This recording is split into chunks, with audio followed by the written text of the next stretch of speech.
Bonjour, aujourd'hui j'aimerais vous parler du Jakikiri Jokaho. Jakikiri Jokaho est considéré une technique japonaise de Reiki, bien que nous ne savons pas très bien dans quelles circonstances Mikao Usui Sensei a introduit cette technique. Mais merci beaucoup Usui Sensei de l'avoir fait parce que c'est une technique qui facilite notre vie de tous les jours et c'est vraiment très très intéressant de pouvoir l'avoir à sa disposition.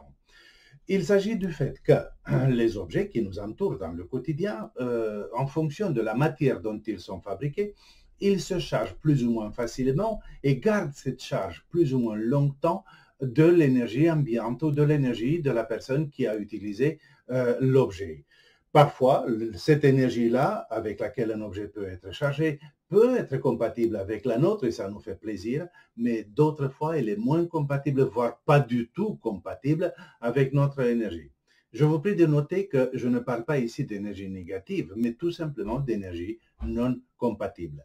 Et donc, dans ce cas-là, par exemple, quand on reçoit un cadeau ou quand on donne un cadeau, quand on achète un objet d'occasion, quel qu'il soit, à la brocante, parfois, il y a des trésors à trouver, n'est-ce pas? Donc, avant d'utiliser cet objet-là, il faut le nettoyer et, comme on le sait, pas tous les objets peuvent aller à la machine à laver. Donc, qu'est-ce que je vais faire? La technique est vraiment très, très simple et particulièrement rapide et tout aussi efficace et facile à tester par la suite. Donc, qu'est-ce que je fais? Si je suis assis comme maintenant, je place mon dos droit et je place mon attention sur le hara, Tanden, Tantien, deuxième chakra.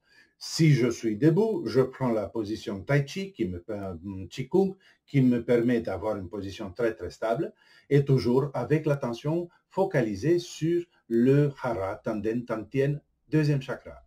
Dans cette position, j'ai l'objet dans ma main. Par exemple, c'est ce stylo que je veux nettoyer aujourd'hui. Je place la langue au palais, donc je touche avec le bout de la langue juste au-dessus des dents. J'inspire profondément et l'énergie Reiki va jusqu'au hara et moi, je bloque la respiration et je la maintiens bloquée. Et pendant ce temps, attention sur le hara, respiration bloquée, je fais 3 gestes de karaté à l'horizontale au-dessus de l'objet. 1, 2, et le troisième, je m'arrête juste au-dessus de l'objet. Ces 3 gestes, je les fais vigoureusement. Et quand c'est fait, j'expire. Voilà, c'est tout, à peine quelques secondes. Et l'objet est parfaitement neutre. Maintenant, je veux l'offrir à quelqu'un, je lui donne quelques minutes, 3 minutes de Reiki, et bien sûr que ça va être un vrai beau cadeau. Quand il s'agit des petits objets, comme ça c'est facile, mais quand il s'agit d'un objet plus grand, on le laisse par terre et on fait le geste au-dessus de l'objet. Quand il s'agit d'un objet encore plus grand, une armoire par exemple, je fais le geste et en même temps, en visualisation, j'imagine que mon bras arrive jusqu'au-dessus de l'armoire. Pareil pour une voiture, mais non pour une maison, non. Parce qu'on ne va pas, il est interdit de faire ce geste sur des êtres humains ou des êtres vivants, quels qu'ils soient. Et bien sûr que dans une maison, nous avons plein de plantes, de bestioles, et ainsi de suite. Non? Donc, on ne va pas le faire. On peut le faire. La maison, on la nettoie avec les symboles, avec l'encens, avec les bougies, avec les prières, tout ce que vous voulez, mais pas avec ce geste. Bien sûr, il y a la question, et les pierres? Peut-on nettoyer les pierres avec le Jakikiri Jokaho? Bien qu'il y ait des personnes qui sont relativement ou plutôt connues dans le monde du Reiki qui disent oui, je ne suis pas, personnellement, je me permets de dire que je ne suis pas d'accord parce que pour moi, les pierres sont vivantes. Mais il y a une nuance quand même.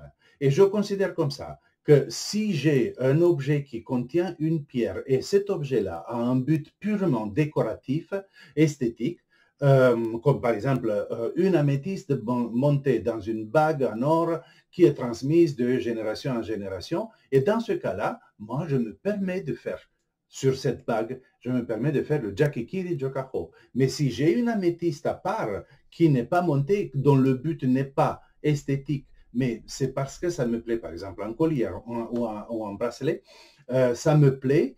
Mais ma motivation principale, ce n'est pas l'esthétique, mais c'est la pierre en soi et l'énergie que cette pierre peut m'apporter. Alors, je ne le fais pas et je fais les recherches nécessaires pour trouver les moyens adéquats pour cette pierre-là, parce que pas toutes les pierres se traitent pareil, pour cette pierre-là, pour être nettoyée. OK?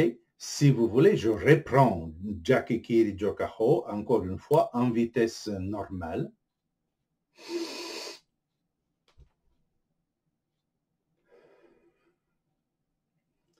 Merci.